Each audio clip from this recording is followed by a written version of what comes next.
ಜಿಲ್ಲೆಯ ಯುವ ಜನತೆಯು ನಗರದ ಚಿತ್ರಣವನ್ನು ಪ್ರದರ್ಶನ ಮಾಡುವ ನಿಟ್ಟಿನಲ್ಲಿ ಹೆಲಿಪ್ಯಾಡ್ ಸವಾರಿ ಪ್ರದರ್ಶನ ಕಾರ್ಯಕ್ರಮವನ್ನು ಆಯೋಜಿಸಲಾಗಿದ್ದು 3 ದಿನಗಳ ಕಾಲ ಸವಾರಿ ಪ್ರದರ್ಶನ ಕಾರ್ಯಕ್ರಮ ಇರುತ್ತದೆ. ಎಲ್ಲರೂ ಸದುಪಯೋಗಪಡಿಸಿಕೊಳ್ಳಿ ಎಂದು ಕೃಷಿ ಮತ್ತು ಜಿಲ್ಲಾ ಉಸ್ತುವಾರಿ ಸಚಿವರಾದ ಎನ್ ಚಲುವರಾಯಸ್ವಾಮಿರವರು ಹೇಳಿದರು. ಇಂದು ಬೂದನೂರು ಉತ್ಸವ 2026ರ ಪ್ರಯುಕ್ತ ಚಿಕ್ಕಮಣ್ಯದಲ್ಲಿ ಹೆಲಿಕಾಪ್ಟರ್ ರೈಡ್ ಕಾರ್ಯಕ್ರಮವನ್ನು ಉದ್ಘಾಟಿಸಿ ಮಾತನಾಡಿದರು. ಜಿಲ್ಲೆಯಲ್ಲಿ ಅಭಿವೃದ್ಧಿ ಕಾರ್ಯಕ್ರಮಗಳು ಜೊತೆಗೆ ಜಿಲ್ಲೆಯ ಸಾರ್ವಜನಿಕರ ನೂತನವಾಗಿ ಕಾರ್ಯಕ್ರಮವನ್ನು ಮಾಡುವ ನಿಟ್ಟಿನಲ್ಲಿ ಬೂದನೂರು ಉತ್ಸವ ಪ್ರಯುಕ್ತ ಹೆಲಿ ಟೂರಿಸಂ ಹೆಲಿಪ್ಯಾಡ್ ಸವಾರಿ ಪ್ರದರ್ಶನವನ್ನು ಆಯೋಜಿಸಲಾಗಿದೆ ಎಂದು ಹೇಳಿದರು. ಬೂದನೂರು ಉತ್ಸವವನ್ನು ಮೊದಲನೇ ವರ್ಷ ತುಂಬಾ ಯಶಸ್ವಿಯಾಗಿ ಮಾಡಲಾಗಿದೆ. ಕಳೆದ ವರ್ಷಕ್ಕಿಂತ ನೂತನ ವರ್ಷ ಬಹಳ ವಿಭಿನ್ನವಾಗಿ ಮಾಡಬೇಕು ಎಂದು ಹೇಳಿದರು. ಜಿಲ್ಲೆಯಲ್ಲಿ ಬೂದನೂರು ಉತ್ಸವ 2026ರ ಪ್ರಯುಕ್ತ ಏರ್ಪಡಿಸಲಾಗಿದ್ದ ವಿವಿಧ ರೀತಿಯ ಕ್ರೀಡೆ ಮತ್ತು ರಂಗೋಲಿ ಸ್ಪರ್ಧೆಗಳ ಕಾರ್ಯಕ್ರಮಗಳು ಬಹಳ ಯಶಸ್ವಿಯಾಗಿ ಪೂರ್ಣಗೊಂಡವೆ ಎಂದು ಹೇಳಿದರು. ಉತ್ಸವ ನಮ್ಮ ಈ ಕ್ಷೇತ್ರದ ಶಾಸಕರು ನನ್ನ ಆತ್ಮೀಯರು ಆದಂಥ ರವಿಕುಮಾರ್ ಗೌಡ ಅವರು ಕಳೆದ 2 ವರ್ಷದಲ್ಲಿ ಮೊದಲನೇ ಮಂಡ್ಯ ಕ್ಷೇತ್ರದಲ್ಲಿ ಅಭಿವೃದ್ಧಿ ಜೊತೆಗೆ ಒಂದು ಸಾಮಾಜಿಕವಾಗಿ ಸಾಂಸ್ಕೃತಿಕವಾಗಿ ನಾವು ಏನು 87ನೇ ಅಖಿಲ ಭಾರತ ಸಾಹಿತ್ಯ ಸಮ್ಮೇಳನವನ್ನು ಯಶಸ್ವಿಯಾಗಿ ಮಾಡಿದೋ ಇಡೀ ಜಿಲ್ಲೆಯ ಎಲ್ಲ ಶಾಸಕರು ಪಕ್ಷಾತೀತವಾಗಿ, ಅದರ ಹಿನ್ನೆಲೆಯಲ್ಲೇ ಒಂದು ಬೂದನೂರಿನ ಉತ್ಸವ ಅಂತೇಳಿ ಪ್ರಾರಂಭ ಮಾಡಿ ಮೊದಲನೇ ವರ್ಷ ಯಶಸ್ವಿಯಾಗಿ ಮಾಡಿದರು. 2ನೇ ವರ್ಷ ಈ ವರ್ಷ ಅದಕ್ಕಿಂತ ಡಿಫರೆಂಟಾಗಿ ಮಾಡಬೇಕು ಅಂತ ಸಾಕಷ್ಟು ಇದರ ಮಧ್ಯದಲ್ಲಿ ಅಭಿವೃದ್ಧಿ ಕೆಲಸ ಅಥವಾ ಸಾರ್ವಜನಿಕವಾಗಿ ಅನೇಕ ಕಾರ್ಯಕ್ರಮಗಳು ಸರ್ಕಾರದಿಂದ ಸೌಲಭ್ಯಗಳು ಕೊಡಿಸೋದ್ರಲ್ಲೂ ಯಶಸ್ವಿಯಾಗಿ, ಅದರ ಜೊತೆಗೆ ಇದು ಒಂದು ಸಾರ್ವಜನಿಕರಿಗೆ ಒಂದು ನೂತನವಾದಂಥ ಒಂದು ಕಾರ್ಯಕ್ರಮವನ್ನು ಮಾಡಬೇಕು ಅಂತೇಳಿ ಮಾಡ್ತಾಯಿದ್ದಾರೆ. ನಾಳೆ ಅದು ಅಧಿಕೃತವಾಗಿ ಉದ್ಘಾಟನೆ. ಆ ಉದ್ಘಾಟನೆ ಪೂರಕವಾಗಿ ಅನೇಕ ಕಾರ್ಯಕ್ರಮಗಳನ್ನ ಇಟ್ಕೊಂಡಿದ್ದಾರೆ. ಸ್ಪೋರ್ಟ್ಸ್ ಇರ್ಬೋದು, ಮಹಿಳೆಯರಿಗೆ ರಂಗೋಲಿ ಇರ್ಬೋದು, ಇನ್ನಿತರ ಆ್ಯಕ್ಟಿವಿಟೀಸ್ ಎಲ್ಲನೂ ಕೊಟ್ಟು ಅದನ್ನೆಲ್ಲ ಪ್ರೈಸನ್ನು ಕೊಡ್ತಕ್ಕಂಥ ಒಂದು ಇದರಲ್ಲಿ ಯುವಕರಿಗೆ ಮಂಡ್ಯ ಒಂದು ನಗರವನ್ನು ಸುತ್ತಮುತ್ತಲ ಗ್ರಾಮವನ್ನು ಮೇಲುಗಡೆಯಿಂದ ತೋರಿಸಿದ್ರೆ ಬಹುಶಃ ನಮ್ಮ ಮಂಡ್ಯ ಹೇಗಿದೆ ಅಂತೇಳಿ ಇವತ್ತು ಎಲ್ರಿಗೂ ಹೆಲಿಕಾಪ್ಟ್ರಲ್ಲಿ ಓಡಾಡೋ ಅವಕಾಶಗಳು ಇರಲ್ಲ. ಯಾರಿಗೆ ಬೇಕಾದ್ರೂ ಶಕ್ತಿ ಇದೆ, ಹೆಲಿಕಾಪ್ಟ್ರಲ್ಲಿ ಓಡಾಡಲಿಕ್ಕೆ ಆಗದೇ ಇರೋದಂತೆ ನಮ್ಮ ರೈತರು ಹೋಗ್ಬೋದು, ಸಾರ್ವಜನಿಕರು ಯಾರು ಬೇಕಾದ್ರೂ ಓಡಾಡ್ಬೋದು. ಆದರೆ ಈ ಥರದ ಒಂದು ಮಂಡ್ಯ ಒಂದು ನಗರವನ್ನು ಪ್ರದರ್ಶನ ಮಾಡ್ತಕ್ಕಂಥ ಒಂದು ಅವಕಾಶವನ್ನು ಮೊದಲಿಗೆ ಪ್ರಪ್ರಥಮವಾಗಿ ರವಿಕುಮಾರ್ ಅವರು ಸಾರ್ವಜನಿಕರಿಗೆ ಅವಕಾಶ ಮಾಡಿಕೊಟ್ಟಿದ್ದಾರೆ. ಅವನಿಗೆ ನನ್ನ ಜಿಲ್ಲೆಯ ಜನತೆ ಪರವಾಗಿ, ನಮ್ಮ ಮಂಡ್ಯ ಕ್ಷೇತ್ರದ ಜನತೆ ಪರವಾಗಿ ಅಭಿನಂದನೆ ಸಲ್ಲಿಸ್ತೀನಿ. ನಾನು ಮತ್ತು ಉದಯ್ ಅವರು ಈ ಒಂದು ಕಾರ್ಯಕ್ರಮವನ್ನು ಭಾಳ ಸಂತೋಷವಾಗಿ ಉದ್ಘಾಟನೆ ಮಾಡಿ ನಾನು ನಾಳೆ ಈ ಒಂದು ಬೂದನೂರು ಉತ್ಸವದ ಅಧಿಕೃತ ಸಾಂಸ್ಕೃತಿಕ ಕಾರ್ಯಕ್ರಮ ಉದ್ಘಾಟನೆಗೆ ಸಾಯಂಕಾಲ 6 ಗಂಟೆಗೆ ಬರ್ತಾಯಿದ್ದೀವಿ. ಇದು ಒಳ್ಳೆಯದಾಗಲಿ ಅಂತೇಳಿ ನಾನು ಎಲ್ರಿಗೂ ಸೇಫಾಗಿ ಇವತ್ತು ನಾಳೆ ನಾಡಿದ್ದಲ್ಲ 3 ದಿವಸ ಈ ಕಾರ್ಯಕ್ರಮ ಇರುತ್ತೆ. ಹೆಲಿಪ್ಯಾಡು ಇಲ್ಲೇ ಹೆಲಿಕಾಪ್ಟರ್ ಓಡಾಡೋ ಅಂಥದ್ದು 3 ದಿವಸ ಎಲ್ಲರೂ ಸಮಾಧಾನವಾಗಿ ಇದನ್ನು ಒಳ್ಳೆಯ ರೀತಿಯಲ್ಲಿ ಕಳಿಸ್ಬೇಕು. ನಮ್ಮ ಪೊಲೀಸ್ ಇಲಾಖೆ, ಜಿಲ್ಲಾ ಆಡಳಿತ ಇದನ್ನು ಎಚ್ಚರಿಕೆಯಿಂದ ಯಾರಿಗೂ ಯಾವುದೇ ಒಂದು ಸಣ್ಣ ಅಡಚಣೆ ಆಗದಂಗೆ ನೋಡ್ಕೋಬೇಕು ಅಂತೇಳಿ ನಾನು ಸೂಚನೆ ಕೊಟ್ಟಿದ್ದೀನಿ. ಸಂದರ್ಭದಲ್ಲಿ ಜಿಲ್ಲಾ ಶಾಸಕರಾದ ಪಿ ರವಿಕುಮಾರ್, ಮದ್ದೂರು ಶಾಸಕರಾದ ಕೆಎಂ ಉದಯ್, ಜಿಲ್ಲಾಧಿಕಾರಿಗಳಾದ ಡಾ ಕುಮಾರ, ಮುಖ್ಯ ಕಾರ್ಯನಿರ್ವಹಣಾಧಿಕಾರಿಯಾದ ಕೆಆರ್ ನಂದಿನಿ, ಪೊಲೀಸ್ ಅಧೀಕ್ಷಕರಾದ ವಿಜೆ ಶೋಭಾರಾಣಿ, ಉಪವಿಭಾಗ ಅಧಿಕಾರಿಯಾದ ಶಿವಮೂರ್ತಿ, ತಹಸೀಲ್ದಾರ್ ವಿಶ್ವನಾಥ್ ಇನ್ನಿತರರಿದ್ದರು. ನಾಗಮಂಗಲ ತಾಲೂಕು ಜೆಡಿಎಸ್ ಪಕ್ಷದ ಭದ್ರಕೋಟೆಯಾಗಿದ್ದು ನಮ್ಮ ಕುಟುಂಬ ಅಭಾರಿಯಾಗಿರುತ್ತದೆ. ಈ ಕ್ಷೇತ್ರಕ್ಕೆ ವಿಶೇಷ ಅನುದಾನದಲ್ಲಿ ಒಂದು ದೊಡ್ಡ ಪ್ರಾಜೆಕ್ಟ್ ಅನ್ನು ತರಲು ವೇದಿಕೆ ಸಜ್ಜಾಗಿದೆ. ಹಾಗೂ ನಾಗತಿಹಳ್ಳಿ ಗ್ರಾಮಸ್ಥರು ಮತ್ತು ಶಾಲಾ ಮುಖ್ಯಸ್ಥರ ಮನವಿಯ ಮೇರೆಗೆ ಒಂದು ಸ್ಕೂಲ್ ಬಸ್ ಅನ್ನು ನನ್ನ ಸ್ವಂತ ಹಣದಲ್ಲಿ ಈ ಶಾಲೆಗೆ ನೀಡುತ್ತೇನೆ ಎಂದು ವೇದಿಕೆಯಲ್ಲಿ ಘೋಷಣೆ ಮಾಡಿದರು. ನಾಗಮಂಗಲ ತಾಲೂಕಿನ ನಾಗತಿಹಳ್ಳಿ ಗ್ರಾಮದ ಸರ್ಕಾರಿ ಹಿರಿಯ ಪ್ರಾಥಮಿಕ ಪ್ರೌಢಶಾಲೆಯ ಆವರಣದಲ್ಲಿ ಸಿಎಸ್ಆರ್ ಅನುದಾನದ 32 ಲಕ್ಷ ವೆಚ್ಚದಲ್ಲಿ 2 ನೂತನ ಶಾಲಾ ಕಟ್ಟಡಗಳು ನಿರ್ಮಾಣ ಮಾಡಲು ಕೇಂದ್ರ ಸಚಿವರಾದ ಎಚ್.ಡಿ. ಕುಮಾರಸ್ವಾಮಿರವರು ಇಂದು ಶಂಕುಸ್ಥಾಪನೆ ನೆರವೇರಿಸಿದರು. ವೇದಿಕೆಯಲ್ಲಿ ಜನರನ್ನು ಉದ್ದೇಶಿಸಿ ಮಾತನಾಡುತ್ತಾ ಖ್ಯಾತ ಕವಿ ಮತ್ತು ನಿರ್ದೇಶಕ ನಾಗತಿಹಳ್ಳಿ ಚಂದ್ರಶೇಖರರವರ ಮನವಿಯ ಮೇರೆಗೆ ಈ ಗ್ರಾಮಕ್ಕೆ 2 ಶಾಲೆಗಳ ಕಟ್ಟಡವನ್ನು ನೀಡಲಾಗಿದೆ. ರಾಜ್ಯದಲ್ಲಿ ರಾಮರಾಜ್ಯ ಸರ್ಕಾರ ಬರಬೇಕು ನನ್ನ ಬಯಕೆ. ಈ ಹಿಂದೆ ನಾನು ಸಿಎಂ ಆಗಿದ್ದ ಅವಧಿಯಲ್ಲಿ ಶಿಕ್ಷಣಕ್ಕೆ ಹೆಚ್ಚಿನ ಆದ್ಯತೆ ನೀಡಿದ್ದೇನೆ. 189 ಪ್ರಥಮ ದರ್ಜೆ ಕಾಲೇಜು ಅನುಮತಿ ನೀಡಿ ಕಟ್ಟಡಕ್ಕೆ ತಲಾ 2 ಕೋಟಿ ಹಣ ಬಿಡುಗಡೆ ಮಾಡಿದ್ದೆ.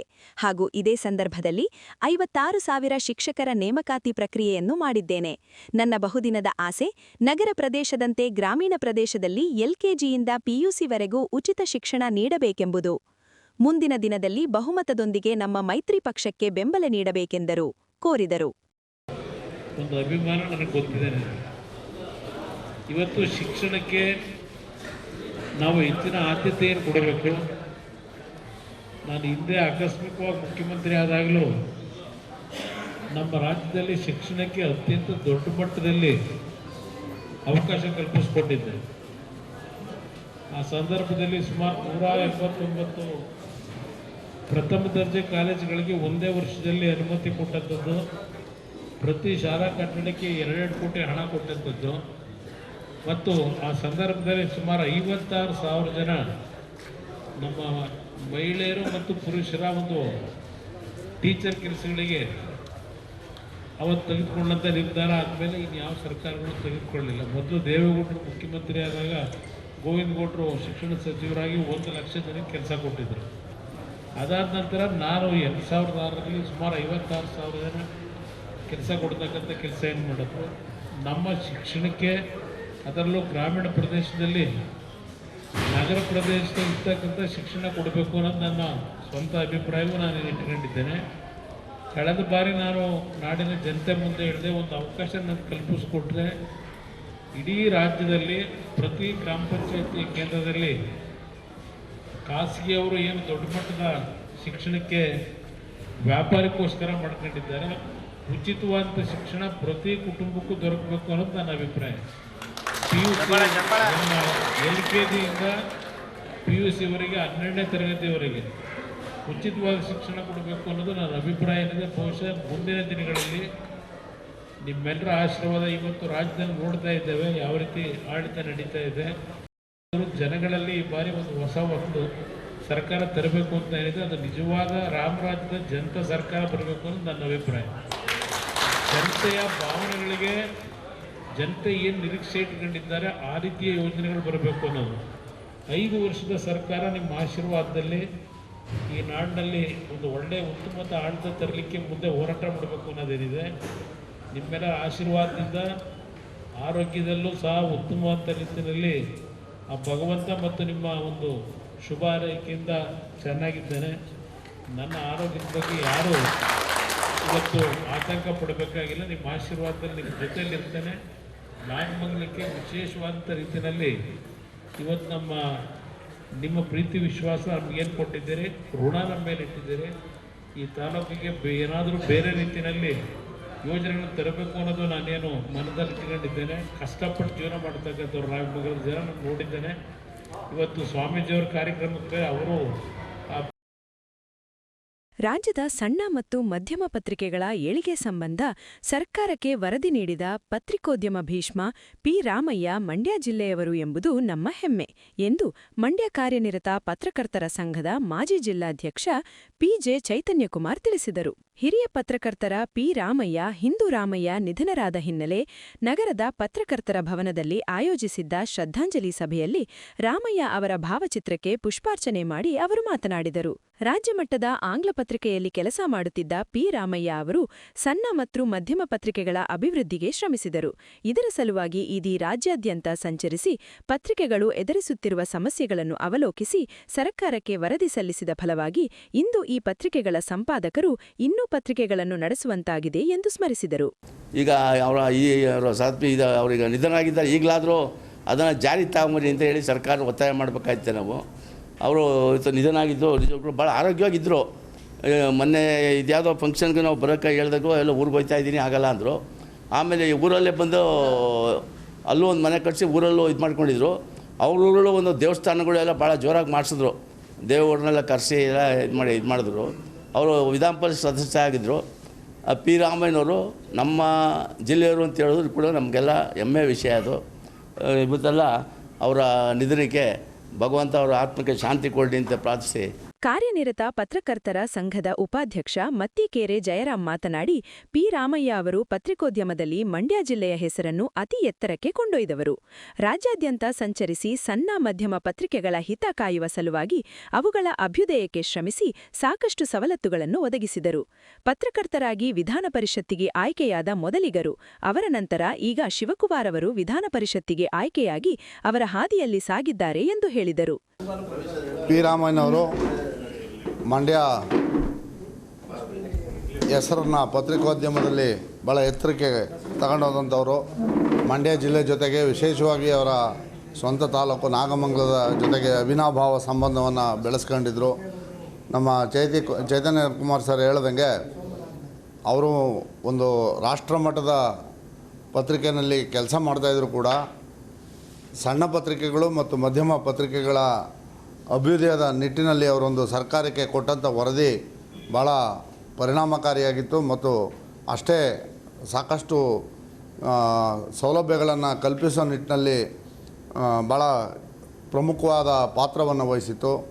ಆ ಒಂದು ಸಮಿತಿನಲ್ಲಿ ಮಂಡ್ಯದವರೇ ಆದಂಥ ನಮ್ಮ ಪೌರವಾಣಿಯ ಪ್ರಸನ್ನ ಕುಮಾರ್ ಅವರು ಕೂಡ ಸದಸ್ಯರಾಗಿದ್ದರು.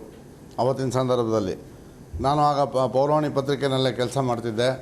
ಪ್ರಸನ್ನ ಕುಮಾರ್ ಅವರು ಕೂಡ ಕಮಿಟಿಯ ಸದಸ್ಯರಾಗಿ ಇಡೀ ರಾಜ್ಯ ಸುತ್ತಿ ರಾಜ್ಯಾದ್ಯಂತ ಪ್ರವಾಸವನ್ನು ಮಾಡಿ ಸಣ್ಣ ಮತ್ತು ಮಧ್ಯಮ ಪತ್ರಿಕೆಗಳ ಸಮಸ್ಯೆಗಳು, ಅವುಗಳು ಎಷ್ಟು ಪರಿಣಾಮಕಾರಿಯಾಗಿ ಕೆಲಸ ಮಾಡಬೇಕು, ಎಷ್ಟು ಜಾಗ್ರತೆ ವಹಿಸಿ ಅವರ ಕಾಲಕ್ಕೆ ವರದಿಗಳನ್ನು ಸಲ್ಲಿಸಬೇಕು, RNI ವರದಿಗಳು ಮತ್ತು ವಾರ್ಷಿಕ ವರದಿಗಳನ್ನು ಅಪ್ಲೋಡ್ ಮಾಡಬೇಕು ಅನ್ನೋ ಎಂಬಿತ್ಯಾದಿ ವಿಚಾರಗಳನ್ನು ಸಣ್ಣ ಮತ್ತು ಮಧ್ಯಮ ಪತ್ರಿಕೆಯವರಿಗೆ ತಿಳಿಸೋದ್ರ ಜೊತೆಗೆ ಈ ಪತ್ರಿಕೆಗಳ ಹಿತ ಕಾಯೋ ನಿಟ್ಟಿನಲ್ಲಿ ಭಾಳಷ್ಟು ಕೆಲಸ ಮಾಡಿ ಅವರ ವರದಿಯೇ ಅಂತಿಮ ವರದಿ. ಅದಾದ ನಂತರ ಯಾವ ವರದಿಯೂ ಕೂಡ ಸಣ್ಣ ಮತ್ತು ಮಧ್ಯಮ ಪತ್ರಿಕೆಗಳ ಹಿತ ಕಾಯೋ ನಿಟ್ಟಿನಲ್ಲಿ ಮಾಡೇ ಇಲ್ಲ.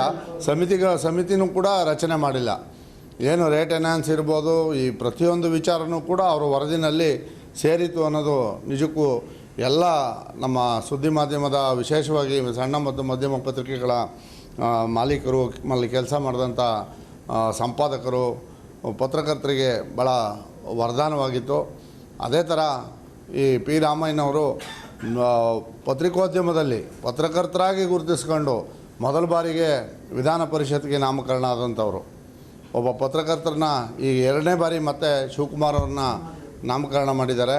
ಆದರೆ ಮೊದಲಿಗೆ ಅವತ್ತಿನ ಜನತಾ ಪರಿವಾರದ ಸರ್ಕಾರದಲ್ಲಿ ಪಿ ರಾಮಯ್ಯನವ್ರನ್ನ ಗುರುತಿಸಿ ಒಂದು ಉನ್ನತ ಹುದ್ದೆಯನ್ನು ಕೊಟ್ಟಂಥದ್ದಕ್ಕೆ ನಾವು ಆ ಒಂದು ಸಂಪ್ರದಾಯನ ಹಾಕೊಟ್ಟಿದ್ದು ಅವತ್ತಿನ ಕಾಲಕ್ಕೆ ಜನತಾ ಪರಿವಾರ. ರಾಜ್ಯ ಕಾರ್ಯದರ್ಶಿ ಸೋಮಶೇಖರ್ ಕೆರಗೋಡು ಮಾತನಾಡಿ, ಪತ್ರಿಕೆಗಳ ಉಳಿವಿಗೆ ಅವರು ನೀಡಿದ ವರದಿಯನ್ನು ಸರ್ಕಾರಗಳು ಇನ್ನೂ ಜಾರಿ ಮಾಡಿಲ್ಲ. ಆದರೆ ಅದರ ಆಧಾರದ ಮೇಲೆ 2013ರಲ್ಲಿ ಜಾಹೀರಾತು ನೀತಿ ಹೊರಡಿಸಿದೆ. ಸರ್ಕಾರಗಳು ಜಾಹೀರಾತು ಮೂಲಕ ಪತ್ರಿಕೆಗಳಿಗೆ ಉತ್ತೇಜನ ನೀಡುವಂತೆ ಮಾಡಲು ಅವರ ವರದಿಗಳು ಕಾರಣ. ಸರ್ಕಾರ ಅವರ ಹೆಸರಿನಲ್ಲಿ ನಿಧಿ ಸ್ಥಾಪಿಸಬೇಕು. ಈ ಮೂಲಕ ಪ್ರತಿ ವರ್ಷ ಅವರ ಹೆಸರಿನಲ್ಲಿ ಪತ್ರಕರ್ತರಿಗೆ ಪ್ರಶಸ್ತಿ ನೀಡುವಂತಾಗಬೇಕೆಂದು ಒತ್ತಾಯಿಸಿದರು. ಪಿ ರಾಮಯ್ಯನವರು ನಮ್ಮ ಚೇತಿಯರು ಹೇಳ್ದಂಗೆ ಮಂಡ್ಯ ಜಿಲ್ಲೆಯಲ್ಲಿ ಹುಟ್ಟುವಂಥವ್ರು. 1933ರಲ್ಲಿ ಸೆಪ್ಟೆಂಬರ್ 12ನೇ ತಾರೀಕಲ್ಲಿ ಅವರು ಜನನ ಆಗ್ತದೆ. ಆದಮೇಲೆ 45 ವರ್ಷಗಳ ಕಾಲ ಹಿಂದೂ ಪತ್ರಿಕೆಯಲ್ಲಿ ವರದಿಗಾರರಾಗಿ ಬೇರೆ ಬೇರೆ ಹುದ್ದೆಗಳನ್ನ ನಿರ್ವಹಿಸುವ ಮೂಲಕ ಪತ್ರಿಕೋದ್ಯಮದ ತಪಸ್ವಿ ಅಂತ ಏನಾರ ಅವ್ರು ಕರೆದಿದ್ರೆ ಅವರೊಬ್ಬರನ್ನ ಪತ್ರಿಕೋದ್ಯಮದ ತಪಸ್ವಿ ಅಂತ ಕರೀತಾರೆ. ಮತ್ತು ನಮ್ಮ ಚೇತನ್ ಕುಮಾರ್ ಹೇಳಿದ್ರು, ನಮ್ಮ ವಾರ್ತಾ ಇಲಾಖೆಗೆ ಸಣ್ಣ ಪತ್ರಿಕೆಗೆ ಒಂದು ಕಾಯಕಲ್ಪ ಕಲ್ಪಿಸಿದಂಥ ಅವರು ವಿಧಾನ ಪರಿಷತ್ ಸದಸ್ಯರಾಗಿದ್ದಾಗ ಒಂದು ಸಣ್ಣ ಪತ್ರಿಕೆಗಳ ಬಗ್ಗೆ ಒಂದು ವರದಿ ಕೇಳ್ತಾರೆ, ಸರ್ಕಾರ ವರದಿ ಕೇಳ್ತದೆ. ಆಗ ನಮ್ಮ ಪ್ರಸನ್ನ ಕುಮಾರ್ ಅವರು ಕೂಡ ಕಮಿಟಿಲಿರ್ತಾರೆ. ಅವರು ವರದಿ ಕೊಡೋಕ್ಕೆ ಮೊದಲೇ ಸಣ್ಣ ಪತ್ರಿಕೆಗಳಿಗೆ ಒಂದು ಯಾವುದೇ ಥರದ ಮಾನದಂಡಗಳಿರಲಿಲ್ಲ.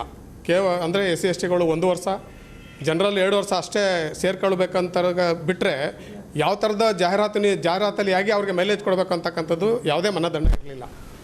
ಅವರು ವರದಿಯ ಸಲ್ಲಿಸಿದ ನಂತರ, ಸರ್ಕಾರಕ್ಕೆ ವರದಿ ಸಲ್ಲಿಸಿದ ನಂತರ ಏನು ಜಾಹೀರಾತು ನೀತಿ ಅಂತೇಳಿ 2013ರಲ್ಲಿ ಜಾರಿಗೆ ಬಂತೋ, ಅವರ ಬೇಸ್ ಇಟ್ಕೊಂಡೇ ಅದನ್ನು ಜಾರಿಗೆ ತಗೊಬಂದ್ರು. ಅದನ್ನ ರಾಮಯ್ಯನವ್ರು ಏನು ವರದಿ ಕೊಟ್ಟಿದ್ರು, ಈಗ ನಾವೆಲ್ಲ ಅರ್ಜಿ ಬರೀತಿದ್ದೋ ರಾಮಯ್ಯನವರ ವರದಿ ಪ್ರಕಾರ ಹಿಂಗೆ ಈ ಕ್ರಮ ಕೈಗೊಳ್ಬೇಕು ನೀವು ಅಂತೇಳಿ ವಾರ್ತಾ ಇಲಾಖೆಗೆ ಪತ್ರ ಬರೀತಿದ್ದೋ ನಾವು. ಜಾಹೀರಾತು ನೀತಿ ಬಂದದ್ದು ಕೂಡ ನಮ್ಮ ರಾಮಯ್ಯನವರ ವರದಿ ಆಧಾರದ ಮೇಲೆ ಜಾಹೀರಾತು ನೀತಿ ಜಾರಿಗೆ ಬಂತು. ಆಮೇಲೆ ಈಗ ನೋಡಿ, ಮುಖ್ಯಮಂತ್ರಿಗಳ ಮಾಧ್ಯಮ ಸಲಹೆಗಾರರಾಗ್ತಾರೆ, ಮಾಧ್ಯಮಕ್ಕೆ ಅವ್ರಿಗೆ ಆಗ್ತಾರೆ. ಬಟ್ ಅವರು ಯಾರೂ ಇದುವರೆಗೂ ಸಣ್ಣ ಪತ್ರಿಕೆಗಳ ಬಗ್ಗೆ ವಕಾಲತ್ತು ವಹಿಸಿದಂಥ ಒಂದು ಉದಾಹರಣೆಗಳು ಯಾವೂ ಇಲ್ಲ, ಯಾರೂ ವಹಿಸ್ತಿರ್ಲಿಲ್ಲ. ದೊಡ್ಡ ದೊಡ್ಡ ಪತ್ರಿಕೆಗಳು ಅಲ್ಲಿ ಹೋದ್ರು ಅಂದರೆ ದೊಡ್ಡ ಪತ್ರಿಕೆಗಳ ಹಿತ ಕಾಯ್ತಿದ್ರೆ ವಿನಃ ಸಣ್ಣ ಪತ್ರಿಕೆಗಳ ಹಿತ ಕಾಯುವ ಪ್ರಶ್ನೆನೇ ಉದ್ಭವ ಆಯ್ತಿರಲಿಲ್ಲ. ಇದಕ್ಕೆ ತದ್ವಿರುದ್ಧವಾದ ಹೀಗೆ ನಡ್ಕೊಂಡಂಥವ್ರು ಯಾರಪ್ಪ ಅಂತಂದರೆ ನಮ್ಮ ಪಿ ರಾಮಯ್ಯನವರು. ಜಿಲ್ಲಾ ಉಪಾಧ್ಯಕ್ಷ ಕೆಸಿ ಮಂಜುನಾಥ್ ಮಾತನಾಡಿ, ಪತ್ರಿಕೋದ್ಯಮದ ಮೂಲಕ 8-10 ಮಂದಿ ರಾಜಕೀಯ ಪ್ರವೇಶ ಮಾಡಿದವರಿದ್ದಾರೆ. ಆದರೆ ಖಾದ್ರಿ ಶಾಮಣ್ಣ ಹಾಗೂ ಪಿ ರಾಮಯ್ಯ ಅವರು ಮಂಡ್ಯದವರು ಎಂದು ಹೇಳಲು ಹೆಮ್ಮೆಯಾಗುತ್ತದೆ. ಪಿ ರಾಮಯ್ಯ ಅವರ ಸಣ್ಣ ಮಧ್ಯಮ ಪತ್ರಿಕೆಗಳ ಬಗೆಗಿನ ಕಾಳಜಿ ಮಹತ್ತರವಾದದರು ಎಂದು ಸ್ಮರಿಸಿದರು. ಪತ್ರಕರ್ತರು, ಮುಸ್ತದಿಗಳು, ಪತ್ರಿಕಾ ರಂಗವನ್ನು ಪ್ರತಿನಿಧಿಸಿ ಇಲ್ಲಿವರೆಗೆ ಸುಮಾರು ಒಂದು 8-10 ಮಂದಿ ವಿಧಾನ ಪರಿಷತ್ನ ಪ್ರವೇಶ ಮಾಡಿ ಕಾರ್ಯನಿರ್ವಹಿಸಿರ್ಬೋದು. ಅದರಲ್ಲಿ ಮಂಡ್ಯ ಜಿಲ್ಲೆಯವರು ಇಬ್ಬರು, ಖಾದ್ರಿ ಶಾಮಣ್ಣ ಮತ್ತು ಪಿ ರಾಮಯ್ಯ ಅನ್ನೋದು ನಮಗೆ ಒಂದು ಹೆಗ್ಗಳಿಕೆ. ಪಿ ರಾಮಯ್ಯನವರು ಬ್ಯಾಡ್ರಳ್ಳಿ ಅಂತ ನಾಗಮಂಗಲ ತಾಲೂಕಿನ ಅತ್ಯಂತ ಸಮೀಪದಲ್ಲಿರುವ ಒಂದು 2 ಕಿಲೋಮೀಟ್ರ್ ದೂರದಲ್ಲಿರುವಂಥ ಬ್ಯಾಡ್ರಳ್ಳಿ ಅಂತ ಕುಗ್ರಾಮದಲ್ಲಿ ಹುಟ್ಟಿ ಹಿಂದೂ ಪತ್ರಿಕೆ ಅಂತ ಇಂಗ್ಲೀಷ್ ದೈನಿಕ ಪತ್ರಿಕೆಯಲ್ಲಿ ವರದಿಗಾರಿಕೆಯಿಂದ ಸಂಪಾದಕ ಹುದ್ದೆ ಅಂತ ಶ್ರೇಷ್ಠ ಪದವಿಯನ್ನು ಪಡೆದು ಸುಮಾರು ಒಂದು 30-40 ವರ್ಷಗಳ ಕಾಲ ಆ ಪತ್ರಿಕೆಯಲ್ಲಿ ವಿರಾಜಮಾನವಾಗಿ ಕೆಲಸ ನಿರ್ವಹಿಸಿ ದೊಡ್ಡ ಪತ್ರಿಕೆಯಲ್ಲಿ ಕರ್ತವ್ಯ ನಿರ್ವಹಿಸ್ತಾಯಿದ್ರು. ಗ್ರಾಮೀಣ ಪತ್ರಿಕೆಗಳು, ಅದರಲ್ಲೂ ಸಣ್ಣ ಪತ್ರಿಕೆಗಳ ಬಗ್ಗೆ ವಿಶೇಷವಾದ ಕಾಳಜಿಯನ್ನು ಇಟ್ಕೊಂಡಿದ್ದವರು. ಅತ್ಯಂತ ಸರಳ ವ್ಯಕ್ತಿತ್ವದ, ಸ್ನೇಹಮಯಿ ವ್ಯಕ್ತಿತ್ವ. ಪಿ ರಾಮಯ್ಯನವರು ಒಟ್ಟಿಗೆ ಒಂದು ಬಾರಿ ನನಗೆ ಊಟ ಮಾಡುವಂಥ ಅದೃಷ್ಟವೂ ನನ್ನದಾಗಿತ್ತು. ಪಿ ರಾಮಯ್ಯನವರು ಭಾಳ ವಿಚಾರಗಳನ್ನು ಅರ್ಥಗರ್ಭಿತವಾಗಿ ಮಂಡಿಸ್ತಿದ್ದಂಥ ಒಬ್ಬ ಮೇಧಾವಿ. ಇಂಥವರ ಸ್ಮರಣೆ ಸದಾ ನಮ್ಮ ಪತ್ರಿಕಾ ಸಂಕುಲಕ್ಕೆ ಇರಲಿ ಎನ್ನುವಂಥ ಅವರ ಆತ್ಮಕ್ಕೆ ಶಾಂತಿ ದೊರೆತು ಅವರ ಕುಟುಂಬದವ್ರಿಗೆ ಭಗವಂತ ನೆಮ್ಮದಿಯನ್ನು ತೊರಗಿಸಿಕೊಡ್ಲಿ ಅಂತ ನಾನು ಪ್ರಾರ್ಥನೆ. ಜಿಲ್ಲಾಧ್ಯಕ್ಷ ಕೆಎನ್ ರಾಘವೇಂದ್ರ ಮಾತನಾಡಿ, ಸಣ್ಣ ಮಧ್ಯಮ ಪತ್ರಿಕೆಗಳನ್ನು ಉನ್ನತೀಕರಿಸಿದ ಹೆಗ್ಗಳಿಕೆ ಪತ್ರಿಕೋದ್ಯಮ ಭೀಷ್ಮ ಪಿ ರಾಮಯ್ಯ ಅವರಿಗೆ ಸಲ್ಲುತ್ತದೆ. ರಾಜಕಾರಣಿಗಳು ಅವರಿಂದ ಮಾರ್ಗದರ್ಶನ ಪಡೆಯುತ್ತಿದ್ದರು ಎಂದರೆ ಅವರ ಕಾರ್ಯಪ್ರವೃತ್ತಿ ಎಂಥದ್ದು ಎಂದು ಊಹಿಸಲು ಸಾಧ್ಯವಿಲ್ಲ. ಇವರ ಮಾರ್ಗದರ್ಶನದಲ್ಲಿ ನಡೆಯಲು ಸಾಧ್ಯವಾಗಿಲ್ಲ. ಆದರೆ ಅವರ ಅಗಲಿಕೆ ಪತ್ರಿಕೋದ್ಯಮಕ್ಕೆ ತುಂಬಲಾಗದ ನಷ್ಟ ಎಂದು ಹೇಳಿದರು. ಪಿ ರಾಮಯ್ಯ ಪತ್ರಿಕೋದ್ಯಮದ ಭೀಷ್ಮ ಅನ್ನೋದು ಅವರ ಒಂದು ಹೆಗ್ಗಳಿಕೆ. ಇಂಥವರು ನಮ್ಮ ಜಿಲ್ಲೆಯವರು ಅಂತ ಹೇಳ್ಕೊಳ್ಳೋದೇ ನಮ್ಮೊಂದು ಖುಷಿ ವಿಚಾರ ಮತ್ತು ಹೆಗ್ಗಳಿಕೆ. ಇವತ್ತಿನ ಪತ್ರಿಕೋದ್ಯಮ, ಇಂದಿನ ಪತ್ರಿಕೋದ್ಯಮ ನೋಡಿದಾಗ ಇವತ್ತಿನ ಏನು ಅಂತಂದರೆ ರಾಜಕಾರಣಿಗಳು ನಮ್ಮನ್ನು ಗುರ್ತಿಸಿ ಅನ್ನೋ ಪತ್ರಕರ್ತರೆ ಇವತ್ತಿನ ಸಂಖ್ಯೆ ಜಾಸ್ತಿ ಇದೆ. ಆದರೆ ಪಿ ರಾಮಯ್ಯ ಅಂಥವ್ರನ್ನ ರಾಜಕಾರಣಿಗಳು ಅವ್ರನ್ನ ಮಾರ್ಗದರ್ಶನ ಕೇಳ್ತಿದ್ರು ಅಂತಂದರೆ ಅವರ ವ್ಯಕ್ತಿತ್ವ ಯಾವ ಥರ, ಅವರ ಕಾರ್ಯವೈಖರಿ ಯಾವ ಥರ ಇತ್ತು, ಅವರ ಪತ್ರಿಕೋದ್ಯಮದಲ್ಲಿ ಅವರ ಶ್ರದ್ಧೆ ಹೆಂಗಿತ್ತು ಅನ್ನೋದು ನಾವು ಅದನ್ನು ಅರ್ಕೋಬೇಕಾದ. ಯಾಕೆಂದರೆ ನಮಗೆಲ್ಲ ಸೀನಿಯರ್ಗಳು, ನಾವು ಕೇಳಿದ್ದೀವಿ ಅಷ್ಟೇ, ನಾವು ಅವ್ರನ್ನ ನೋಡದೇ ಇರೋದ್ರಿಂದ ಹಿರಿಯರೆಲ್ಲ ಹೇಳ್ತಿದ್ದಾರೆ. ಅದನ್ನು ಕೇಳಿದಾಗ ನಮಗೆ ಖುಷಿಯಾಗುತ್ತೆ, ಇಂಥವ್ರೊಬ್ಬರು ನಮಗೆ ನಮ್ಮ ಜಿಲ್ಲೆಯವರು ಅಂತ ಹೇಳ್ಕೊಳ್ಳೋದೆ. ಆ ಕಾರಣಕ್ಕೋಸ್ಕರನೇ ಅವ್ರನ್ನ ಸರ್ಕಾರ ಗುರುತಿಸಿ ವಿಧಾನ ಪರಿಷತ್ ಸದಸ್ಯರಾಗಿ ಮಾಡಿದ್ರು ಅನ್ನೋದು ಇನ್ನೊಂದು ಹೆಗ್ಗಳಿಕೆ. ಇಂಥ ಹಿರಿಯ ಜೀವ ನಮ್ಗೆ ಯಾವಾಗಲೂ ಮಾರ್ಗದರ್ಶಕ ಆಗಿರ್ತಾರೆ. ನಮ್ಮಂಥ ನೂರಾರು ಯುವ ಪತ್ರಕರ್ತರಿಗೆ ಯಾವಾಗಲೂ ಮಾರ್ಗದರ್ಶಕರಾಗಿರ್ತಾರೆ. ಅವರ ನಿಧನ ನಮ್ಮ ಪತ್ರಿಕೋದ್ಯಮ ಕ್ಷೇತ್ರಕ್ಕೆ ತುಂಬಲಾರದ ನಷ್ಟ. ಏನು ಅವರ ಕುಟುಂಬಕ್ಕೆ ಆ ದೇವರು ಅವರ ಏನು ಶಕ್ತಿ ಕೊಡ್ಲಿ ಅನ್ನೋದು ಹಾರೈಸ್ತಾ. ರಾಷ್ಟ್ರೀಯ ಸಮಿತಿ ಸದಸ್ಯ ಎಂಎಸ್ ಶಿವಪ್ರಕಾಶ್ ಮಾತನಾಡಿ, ಪಿ ರಾಮಯ್ಯ ಅವರ ಹೆಸರಿನಲ್ಲಿ ಮಂಡ್ಯ ಜಿಲ್ಲೆಯಲ್ಲಿಯೇ ಪ್ರಶಸ್ತಿ ನೀಡಲು ಆಡಳಿತ ಮಂಡಳಿ ಮುಂದಾಗುವಂತೆ ಸಲಹೆ ನೀಡಿದರು. ನಿರೀಕ್ಷೆ ಮಾಡಿದ್ವು, ಯಾಕಂದರೆ ಅವರು ನಮ್ಮ ಮಂಡ್ಯದಲ್ಲಿ 43 ಪತ್ರಿಕೆಗಳಿವೆ, ಎಲ್ಲ ಸಂಪಾದಕರು ಬರಲಿ ಅನ್ನೋ ಉದ್ದೇಶ ನಮಗಿತ್ತು. ಯಾಕಂದರೆ ಪಿ ರಾಮಯ್ಯನವರು ನಮ್ಮ ಸಣ್ಣ ಪತ್ರಿಕೆ ಮತ್ತು ಮಧ್ಯಮ ಪತ್ರಿಕೆಗಳಿಗೆ ಅವ್ರ ವರದಿ ಇನ್ನೂ ಸರ್ಕಾರ ಜಾರಿಗೆ ತರಲೇ ಇಲ್ಲ. ನಾವು ಪ್ರತಿ ಹೋರಾಟದಲ್ಲೂ ಹೇಳ್ಕೊಂಡು ಬರ್ತಾನೆ ಇದ್ದೀವಿ, ಪಿ ರಾಮಯ್ಯನವರ ವರದಿ ಪ್ರಕಾರ ಮಾಡಿ ಅಂತ. ಹಾಗಾಗಿ ಮಾಡ್ತಾ ಇಲ್ಲ. ಇನ್ನು ಮುಂದೆ ಯಾವತ್ತಾರು ಒಂದಿನ ಸೋಮಣ್ಣ ಹೇಳ್ದಂಗೆ ನಾವು ಮಂಡ್ಯ ಜಿಲ್ಲಾ ಪತ್ರಕರ್ತರ ಸಂಘದಿಂದಲೇ ಇವರ ಹೆಸರಲ್ಲಿ ಒಂದು ಪ್ರಶಸ್ತಿನೇ ಇಡಲಿ. ಅದಕ್ಕೆ ಬೇಕಾಗಂಥ ಹಣಕಾಸನ್ನು ಯಾವ ಥರ ಕ್ರೋಢೀಕರಿಸೋದ ಅನ್ನೋದರಲ್ಲಿ ಮಾಡಿಕೊಂಡು ಮಾಡೋದ. ನಾವು ಪತ್ರಕರ್ತರ ದಿನಾಚರಣೆಯಲ್ಲಿ ಪಿ ರಾಮಯ್ಯನವರು ಪ್ರಶಸ್ತಿನ ಯಾವುದೋ ಒಂದು ಪತ್ರಿಕೆಗೋ ಅಥವಾ ಒಬ್ಬ ವ್ಯಕ್ತಿಗೋ ಕೊಡೋ ಥರ ಆಗಲಿ ಅನ್ನೋದು ನನ್ನ ಉದ್ದೇಶ. ವೇದಿಕೆಯಲ್ಲಿ ಹಿರಿಯ ಪತ್ರಕರ್ತರ ಎಎಲ್ ಬಸವೇಗೌಡ, ಮುಡ ಅಧ್ಯಕ್ಷ ಬಿಪಿ ಪ್ರಕಾಶ್, ರಾಷ್ಟ್ರೀಯ ಸಮಿತಿ ಸದಸ್ಯ ಬಸವರಾಜ್ ಹೆಗ್ಗಡೆ, ಜಿಲ್ಲಾ ಉಪಾಧ್ಯಕ್ಷ ರವಿ ಸಾವಂದಿಪುರ, ಪ್ರಧಾನ ಕಾರ್ಯದರ್ಶಿ ಡಿ ಶಶಿಧರ್ ಕಾಡುಕೊತ್ತನಹಳ್ಳಿ, ಇತರ ಪತ್ರಕರ್ತರು ಉಪಸ್ಥಿತರಿದ್ದರು. ಪೊಲೀಸ್ ಭದ್ರತೆಯಲ್ಲಿ ಕ್ರೀಡಾಂಗಣ ನಿರ್ಮಾಯಕ್ಕೆ ಭೂಮಿ ಹಸ್ತಾಂತರ ಪ್ರಕ್ರಿಯೆ ಆರಂಭ. ತಹಶೀಲ್ದಾರ್ ಟಿಜಿ ಸುರೇಶ್ ಆಚಾರ್ ರವರು ಯುವ ಸಬಲೀಕರಣ ಮತ್ತು ಕ್ರೀಡಾ ಇಲಾಖೆ ಸಹಾಯಕ ನಿರ್ದೇಶಕರಾದ ಭಾಸ್ಕರ್ ನಾಯ್ಕ್ ರವರಿಗೆ ಸಿಲ್ಕ್ ಫ್ಯಾಕ್ಟರಿ ಸ್ಥಳದಲ್ಲಿ 5 ಎಕರೆ ಭೂಮಿ ಹಸ್ತಾಂತರ. ಇಂದೇ ಕ್ರೀಡಾಂಗಣಕ್ಕೆ ಬೇಕಾದ ಸ್ಥಳವನ್ನು ಗುರುತು ಮಾಡಿ ಕಲ್ಲುಗಳನ್ನು ನೆಟ್ಟ ಯುವ ಸಬಲೀಕರಣ ಮತ್ತು ಕ್ರೀಡಾ ಇಲಾಖೆ.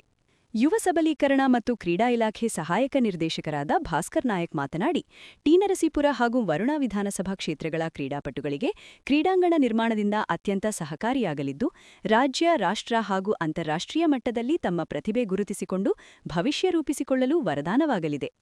ಮುಖ್ಯಮಂತ್ರಿಗಳ ತವರು ಕ್ಷೇತ್ರ ಹಾಗೂ ಜಿಲ್ಲಾ ಉಸ್ತುವಾರಿ ಸಚಿವರಾದ ಡಾ ಎಚ್.ಸಿ. ಮಹದೇವಪ್ಪರವರು, ವಿಧಾನ ಪರಿಷತ್ ಸದಸ್ಯರಾದ ಡಾ ಯತೀಂದ್ರ ಸಿದ್ದರಾಮಯ್ಯರವರು ಹಾಗೂ ಸಂಸದರಾದ ಸುನಿಲ್ ಬೋಸ್ ರವರ ಸಹಕಾರದಿಂದ ಕ್ರೀಡಾಂಗಣ ಕಾಮಗಾರಿ ಕೆಲಸವನ್ನು 1-2 ದಿನಗಳಲ್ಲಿ ಪ್ರಾರಂಭ ಮಾಡಲಾಗುವುದು. ತಹಶೀಲ್ದಾರ್ ರವರು ಭೂಮಿ ಹಸ್ತಾಂತರ ಪ್ರಕ್ರಿಯೆಗೆ ಎಲ್ಲ ಸಹಕಾರವನ್ನು ನೀಡಿದ್ದಾರೆ. ಕಳೆದ ಬಜೆಟ್ನಲ್ಲೇ ಹಣ ಮಂಜೂರಾಗಿತ್ತು. ಟೆಂಡರ್ ಪ್ರಕ್ರಿಯೆಯನ್ನು 15 ದಿನಗಳಲ್ಲಿ ಮುಗಿಸಿ ಅತಿ ಶೀಘ್ರದಲ್ಲಿ ಕಾಮಗಾರಿ ಆರಂಭಿಸಲಾಗುವುದೆಂದರು. ಸರ್ಕಾರದಿಂದ ಕ್ರೀಡಾ ಇಲಾಖೆಗೆ 5 ಎಕರೆ ಮಂಜೂರಾಗಿದೆ. ನಾವು ಈ ದಿವಸ ಅದನ್ನು ಹಸ್ತಾಂತರ ಪ್ರಕ್ರಿಯೆಯನ್ನು ನಾವು ಮುಗಿಸ್ಕೊಳ್ತಾ ಇದ್ದೀವಿ. ಕೆಲಸವನ್ನು ನಾವು ಮುಂದಿನ ದಿನಗಳಲ್ಲಿ, ಅಂದರೆ ಇನ್ನು 2-3 ದಿನಗಳಲ್ಲೇ ನಾವು ಪ್ರಾರಂಭ ಮಾಡ್ತಾಯಿದ್ದೀವಿ. ನಾವು ತಹಸೀಲ್ದಾರ್ ಅವರು ಬಹು ದಿನಗಳಂತ ನಿರೀಕ್ಷೆ ಇರ್ತಕ್ಕಂಥ ಕ್ರೀಡಾಂಗಣಕ್ಕೆ ನಮಗೆ ಎಲ್ಲ ರೀತಿಯ ಸಲಹೆಯನ್ನು ಮತ್ತು ಸಹಕಾರವನ್ನು ಕೊಟ್ಟಿದ್ದಾರೆ. ಅವರು ಇವತ್ತು ನಮ್ಮ ಸುಪರ್ದಿಗೆ ಕೊಡ್ತಾ ಇದ್ದಾರೆ. ನಾನು ಮತ್ತು ನಮ್ಮ ಇಂಜಿನಿಯರ್ ಹೆಡ್ ಆಫೀಸಿನಿಂದ ಬಂದು ನಾವು ಇದನ್ನು ಸುಪರ್ದಿ ತಗೊಳ್ತಾ ಇದ್ದೀವಿ. ಒಂದು ಎಷ್ಟು ದಿನದಲ್ಲಿ ಮುಗಿಯಬಹುದು ಕಾಮಗಾರಿ? ಈಗಾಗಲೇ ತಮ್ಗೆ ಗೊತ್ತಿರೋಂಗೆ ಲಾಸ್ಟ್ ಬಜೆಟ್ನಲ್ಲಿ ಆಗಿರೋದು ಇದು. ನಮಗೆ ಇನ್ನೊಂದು 15 ದಿವಸದಲ್ಲಿ ನಾವು ಈ ಟೆಂಡರ್ ಪ್ರಕ್ರಿಯೆಗಳನ್ನು ನಾವು ಪ್ರಾರಂಭ ಮಾಡುವಂಥದ್ದು. ಮತ್ತು ಅತಿ ಶೀಘ್ರದಲ್ಲಿ, ಯಾಕೆಂದರೆ ಲಾಸ್ಟ್ ಇಯರ್ ಬಜೆಟ್ನಲ್ಲಿ ನಮಗೆ ಆಗಿರೋದ್ರಿಂದ ನಾವು ಈ ಫೈನಾನ್ಷಿಯಲ್ ಇಯರ್ ಎಂಡಷ್ಟೊತ್ತಿಗೆ ನಾವು ಇಲ್ಲಿ ಕೆಲಸ ಕಾರ್ಯಕ್ರಮಗಳನ್ನು ಪ್ರಾರಂಭ ನಾವು ತರ್ತಾ ಇರೋದೇ ಭಾಳ ಕಷ್ಟದ ಕೆಲಸ ಆಗಿತ್ತು. ಅಂಥದ್ರಲ್ಲಿ ಮಾನ್ಯ ಮುಖ್ಯಮಂತ್ರಿಗಳು ಮತ್ತು ಜಿಲ್ಲಾ ಉಸ್ತುವಾರಿ ಸಚಿವರು, ಮಾನ್ಯ ಲೋಕಸಭಾ ಸದಸ್ಯರು ಮತ್ತು ನಮ್ಮ ಯತೀಂದ್ರ ಸರ್ ಇವರೆಲ್ಲ ಒತ್ತಾಸೆ ಮೇರೆಗೆ ನಮಗೆ ಇವತ್ತು ಈ ಹಂತಕ್ಕೆ ಬಂದಿದೆ.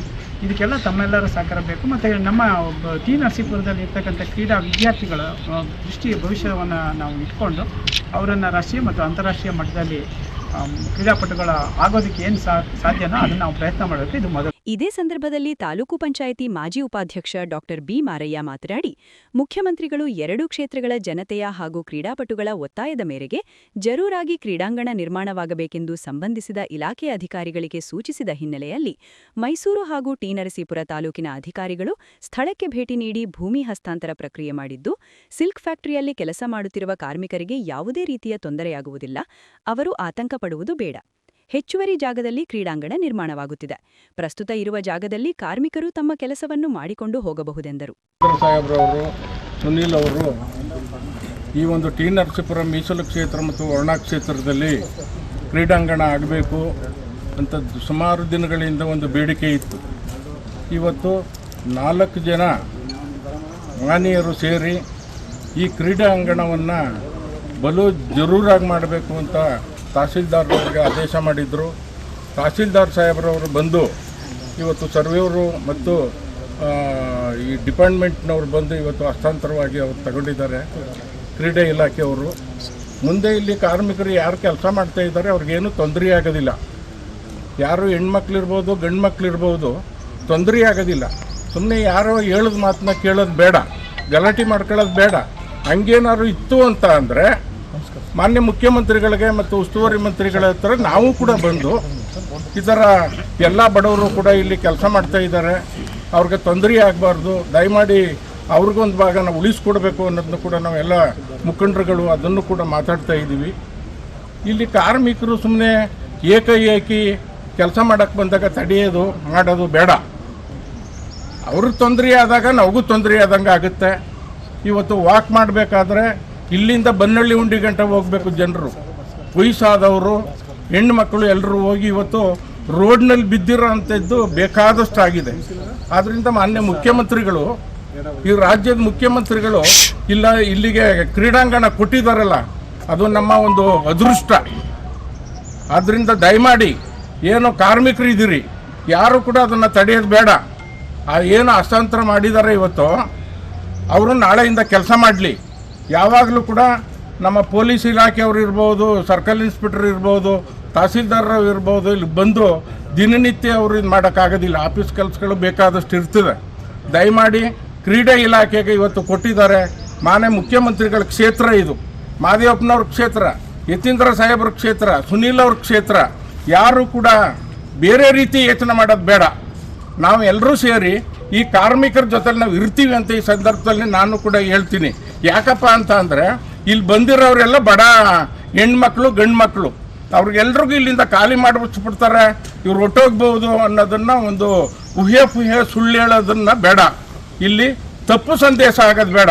ಮಾನ್ಯ ಮುಖ್ಯಮಂತ್ರಿಗಳ ಹತ್ರ ಇಲ್ಲಿ ಯಾರು ಲೀಡರ್ಸ್ ಇದ್ದಾರೆ ಅವ್ರನ್ನ ಕರ್ಕೊಂಡೋಗಿ ನಾವೆಲ್ಲರೂ ಕೂಡ ಮಾತಾಡ್ತೀವಿ. ದಯಮಾಡಿ ಯಾರು ಕೂಡ ಅನ್ನತ ಭಾವಿಸ್ತೇನೆ. ಮಂಡ್ಯ ನಗರದಲ್ಲಿರುವ SB education trust, Mandavya Simba kids ಇವರ ವತಿಯಿಂದ ನಡೆದ ಶಾಲಾ ವಾರ್ಷಿಕೋತ್ಸವ 2025-26ರ ಕಾರ್ಯಕ್ರಮವು ಎಸ್ಬಿಇಟಿ ಶಿಕ್ಷಣ ಸಂಸ್ಥೆಯ ಕಾರ್ಯದರ್ಶಿಗಳಾದ ಡಾ. ಮೀರಾ ಶಿವಲಿಂಗಯ್ಯರವರ ಅಧ್ಯಕ್ಷತೆಯಲ್ಲಿ ಜರುಗಿತು. ಕಾರ್ಯಕ್ರಮವನ್ನು ಗಾಯಕರು ಹಾಗೂ ನಗರಸಭಾ ಮಾಜಿ ಸದಸ್ಯರಾದ ಎಂಎನ್ ಶ್ರೀಧರ್ ರವರು ಉದ್ಘಾಟಿಸಿದರು.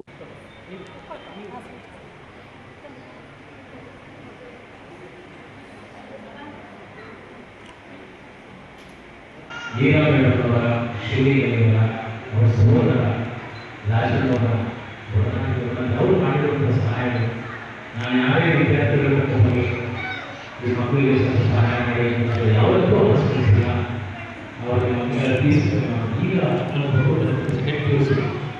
ಇಲ್ಲೇ ಆಫೀಸರ್ಗಳು ಸಿಂಗಲ್ ಪೇರೆಂಟ್ ತಂದೆಗಳನ್ನ ಆಗ್ತದೆ ಫೀಸು ಇಷ್ಟು ಕಟ್ಟಿದ್ದೀವಿ ಅಂತ 25 ಕಟ್ಟಬೇಕು ಅಂತ ಹೇಳಿದಾಗ ಅವರು ಏನು ಮಾಡಬೇಕು ಹೀಗೆ ಅವಾಗೆಲ್ಲರೂ ಫೀಸ್ ಕಡಿಮೆ ಮಾಡಿದ್ರೆ ಕಾಲೇಜಿಗೆ ಹೋಗಲ್ಲ ಸರಿಯಾಗಿ.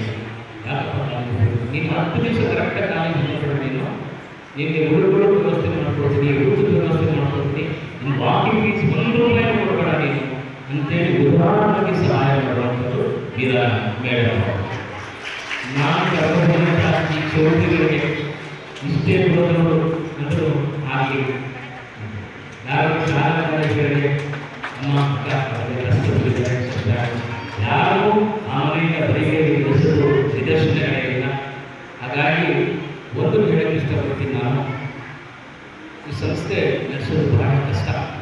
ಅದರಲ್ಲೂ ಫೀಸ್ ಕೊಡಿ ಅಂತ ಒಬ್ಬರ ಮೇಲೆ ಹಿಂಸೆ ಮಾಡಿ ತಗೊಳ್ಳದೆ ಬರ್ತೀವಿ. ಅದರಲ್ಲಿ ನಾನು ಬಿಟ್ಕೊಡ್ತೀನಿ, ಮಕ್ಕಳನ್ನ ಚೆನ್ನಾಗಿ ಓದಿಸಿ ಅಂತ ಹೇಳಿದ್ದೀರಲ್ಲ, ಅದು ಅವರ ದೊಡ್ಡ ಗುಣ. ಅವ್ರಿಗೆ ಅವ್ರ ಹುಡುಗರಿಗೆ ದೇವರು ಇನ್ನೂ ಅಷ್ಟು. ಇಂದು ನಾವು ಈ ಮಾಂಡವ್ಯ ಸಿಂಬಾ ಕಿಡ್ಸ್ನಲ್ಲಿ ಬಂದು ಅವರು ಇನ್ನೂ ಹೆಚ್ಚಿನ ಒಂದು ವಿದ್ಯಾಭ್ಯಾಸಕ್ಕೆ ಅವರು LKG UKG ಬರ್ತಾರೆ, UKG ಬೇರೆ ಶಾಲೆಗಳು ಹೋಗ್ತಾರೆ. ಸೊ ಅದರಿಂದ ಒಂದು ಅವರ ಒಂದು ಅಭಿವೃದ್ಧಿಯ ಹೆಜ್ಜೆಯನ್ನು ಇಲ್ಲಿ ಗುರುತಿಸುತ್ತೇವೆ.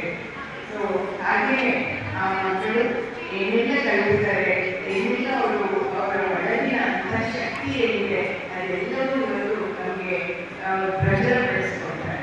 ಸೊ ಇದು ಬಹಳ ಮುಖ್ಯವಾದದ್ದು. ಏಕೆಂದರೆ ಮಕ್ಕಳು ಹೇಗೆ ಅವರು ಅವರ ಒಳಗಿರ್ತಕ್ಕಂಥ ಶಕ್ತಿ ಒಳಗೆ ನೀವು ಹೇಳಿದ್ದೀರಲ್ವ. ಸೊ ಎಲ್ಲ ಬೆರಳು ರೆಡ್ ಬೆರಳು, ಎಲ್ಲೋ ಬೆರಳು ಇರುತ್ತೆ, ಬ್ಲ್ಯಾಕ್ ಬೆರಳು ಇರುತ್ತೆ, ಬ್ಲೂ ಬೆರಳು ಇರುತ್ತೆ. ಅದರ ಒಳಗಡೆ ಗಾಳಿ ಎಲ್ಲ ಬರುತ್ತೆ ಅಂತ ಹೇಳ್ತೀವಿ. ಸಕ್ಕರೆ ಗೊಂಬೆಗಳಲ್ಲೂ ಅಷ್ಟೇ. ಮೊದಲು ನಾವು ಕರ್ಕೊಂಡೋಗಿ ಮಕ್ಕಳಿಗೆ ಒಂದು 5 ಜನ ಮಕ್ಕಳು ಎಲ್ಲರೂ ಕರ್ಕೊಂಡೋಗಿ ಸಂಜೆ ಕರ್ಕೊಂಡು ಹೋಗಿದ್ರು. ಅಲ್ಲಿ ಒಂದಷ್ಟು ಸಕ್ಕರೆ ಗೊಂಬೆಗಳು ಕೊಡಿಸಿದ್ರು. ಆ ಚಿಕ್ಕ ಮಕ್ಕಳೆಲ್ಲ ಒಬ್ರಿಗೊಬ್ಬರಿಗೆ ಜಗಳವನ್ನು ಶುರು ಮಾಡಿದ್ರು. ಒಬ್ಬರಿಗೆ ಜಿಂಕೆ ಬರುತ್ತೆ. ಅವನಲ್ಲ ನೋಡು ನಾನು ಜಿಂಕೆ ನಾನು ಎಷ್ಟು ಚೆನ್ನಾಗಿದ್ದು ಎಷ್ಟು ಬೇಕಾದ್ರೆ ಹಾಕ್ತೀನಿ, ನನ್ನ ಜೋರ ಓಡೋದೇ ಇಲ್ಲ ಅಂತ. ಇನ್ನೊಬ್ಬರಿಗೆ ಸಿಂಹ ಬಂದಿತ್ತು. ಓ ನಾನು ಸಿಂಹ, ನಾನು ನಿನ್ನ ತಿಂದಾಡ್ತೀನಿ ಅಂತ ಬಂದ ಅವನು. ಗೀತಾಂಜಲಿ ಇಂಟರ್ನ್ಯಾಷನಲ್ ಶಾಲೆಯ ಪ್ರಾಂಶುಪಾಲರಾದ ಎಚ್ ಸರೋಜಾ, ಸಿಂಬಾ ಕಿಡ್ಸ್ನ ಪ್ರಾಂಶುಪಾಲರಾದ ಸಹನಾ ರಾಜ್ ಹಾಜರಿದ್ದರು. ಮದ್ದೂರು ತಾಲೂಕಿನ ಹುಳಗನಹಳ್ಳಿ ಗ್ರಾಮದಲ್ಲಿ ನಿರ್ಮಾಣವಾಗುತ್ತಿರುವ ಸಮುದಾಯ ಭವನಕ್ಕೆ ಕೃಷ್ಣೇಗೌಡ ಚಾರಿಟೇಬಲ್ ಟ್ರಸ್ಟ್ ಅಗತ್ಯ ಆರ್ಥಿಕ ಸಹಕಾರ ನೀಡಲಿದೆ ಎಂದು ಟ್ರಸ್ಟ್ ಅಧ್ಯಕ್ಷ ಎಚ್ಕೆ ನಂದೀಶ್ ಗೌಡ ತಿಳಿಸಿದರು. ಹುಳಗನಹಳ್ಳಿ ಗ್ರಾಮದಲ್ಲಿ ಗುರುವಾರ ಸಮುದಾಯ ಭವನದ ನಿರ್ಮಾಣಕ್ಕೆ ಭೂಮಿ ಪೂಜೆ ನೆರವೇರಿಸಿ ಮಾತನಾಡಿದರು. ನಾನು ಗ್ರಾಮ ಪಂಚಾಯಿತಿ ಚುನಾವಣೆಗೆ ಸ್ಪರ್ಧಿಸಿದ್ದ, ಜಯಗಳಿಸಿದ ಸಂದರ್ಭದಲ್ಲಿ ಗ್ರಾಮದ ಮಂಚಮ್ಮ ದೇಗುಲದ ಮುಂದೆ ಗ್ರಾಮಸ್ಥರ ಅನುಕೂಲಕ್ಕಾಗಿ ಸಮುದಾಯ ಭವನ ನಿರ್ಮಿಸಿಕೊಡುವ ಬಗ್ಗೆ ಭರವಸೆ ನೀಡಿದ್ದ ಹಿನ್ನೆಲೆಯಲ್ಲಿ ಭವನ ನಿರ್ಮಾಣಕ್ಕೆ ಅಗತ್ಯ ಸಹಕಾರ ನೀಡುತ್ತಿದ್ದೇನೆ ಎಂದು ತಿಳಿಸಿದರು. ಅಂದಾಜು 25 ಲಕ್ಷ ರೂಪಾಯಿ ವೆಚ್ಚದಲ್ಲಿ ಸುಸಜ್ಜಿತವಾದ ಸಮುದಾಯ ಭವನ ನಿರ್ಮಾಣ ಮಾಡಿ ಗ್ರಾಮಸ್ಥರಿಗೆ ಅನುಕೂಲ ಕಲ್ಪಿಸಬೇಕು ಎಂಬ ಉದ್ದೇಶದಿಂದ ಕೃಷ್ಣೇಗೌಡ ಚಾರಿಟೇಬಲ್ ಟ್ರಸ್ಟ್ ಹಣದಿಂದಲೇ ಸಮುದಾಯ ಭವನಕ್ಕೆ ಅಡಿಪಾಯ ಹಾಕಲಾಗುವುದು ಎಂದರು. ಮುಂದಿನ ದಿನಗಳಲ್ಲಿ ಸಂಸದರು, ಶಾಸಕರು, ವಿಧಾನ ಪರಿಷತ್ ಹಾಗೂ ರಾಜ್ಯಸಭಾ ಸದಸ್ಯರು ಸೇರಿದಂತೆ ಹಲವರಿಂದ ಅನುದಾನ ಪಡೆದು ಸಮುದಾಯ ಭವನ ಶೀಘ್ರವಾಗಿ ನಿರ್ಮಾಣ ಮಾಡುವುದಕ್ಕೆ ಪ್ರಾಮಾಣಿಕ ಪ್ರಯತ್ನ ಮಾಡಲಾಗುವುದು ಎಂದರು. ನಾವು ಗೆದ್ದಂಥ ಸನ್ನಿವೇಶದಲ್ಲಿ ನಮ್ಮ ಗ್ರಾಮದಲ್ಲಿ ಒಂದು ಸಮುದಾಯ ಭವನವನ್ನು ಮಾಡಿಸ್ತೀವಿ ಅಂತ ಹೇಳಿದ್ದು. ಹಾಗಾಗಿ ನಮ್ಮ ಅವಧಿ ಮುಗಿದ್ರೂ ಕೂಡ 15 ದಿನ ಆಗಿದೆ ನಮ್ಮ ಅವಧಿ ಮುಗಿದು. ಇವತ್ತು ಗುದ್ದಲಿ ಪೂಜೆ ಕಾರ್ಯಕ್ರಮ ಮಾಡಿದ್ದೀವಿ. ಕೃಷ್ಣೇಗೌಡ ಚಾರಿಟೇಬಲ್ ಟ್ರಸ್ಟ್ ವತಿಯಿಂದ ಪಾಯ ಹಾಕುವಂಥ ಕಾರ್ಯಕ್ರಮನ ಹಮ್ಮಿಕೊಂಡಿದ್ದೀವಿ. ಮುಂದಿನ ದಿನಗಳಲ್ಲಿ ಶಾಸಕರು ಹಾಗೂ ಸಂಸದರು ಕೂಡ ಅನುದಾನ ಕೊಡ್ತೀನಿ ಅಂತ ಹೇಳಿದ್ದಾರೆ.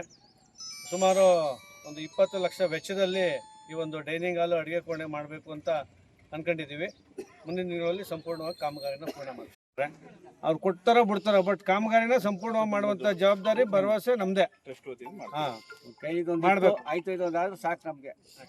ಯಾಕಂದರೆ ಮಾತು ಕೊಟ್ಟಿದ್ದೀವಲ್ಲ, ದೇವಸ್ಥಾನ ಮುಂದೆಗಡೆ ಕ್ಲಿಯರ್ ಮಾಡ್ಕೊಂಡು ನಮ್ದೇನಪ್ಪ ಅಂದ್ರೆ ಈಗ ನಾವು ಬಂದು ಇಲ್ಲಿ ಕೈ ಹಾಕಿದ್ದೀವಿ, ಯಾವುದೇ ವಿಘ್ನ ಇಲ್ದೇನೆ, ಯಾವುದೇ ಲೋಪಗಳಿಲ್ದೇನೆ ಆರಾಮಾಗಿ ಕೆಲಸ ಆಗಲಿ ಅಂತ ಭಗವಂತನ ಪ್ರಾರ್ಥನೆ ಮಾಡ್ಕೊತೀನಿ. ಮುಖಂಡರಾದ ರಮೇಶ್, ಚಿಕ್ಕೋನು, ಬಿ ಕೃಷ್ಣ, ಚೆಲುವರಾಜು, ರಾಮಲಿಂಗಯ್ಯ, ರಾಜಣ್ಣ, ಕಮಲಾಕ್ಷಿ ಚೆಲುವರಾಜು, ಸೋಮಶೇಖರ್, ಅಂಕಪ್ಪ, ಕುಮಾರ, ರಾಮಣ್ಣ, ತಿಮ್ಮಯ್ಯ, ಸುರೇಶ್, ಕುಮಾರ್, ಸುರೇಶ್ ಇತರರಿದ್ದರು.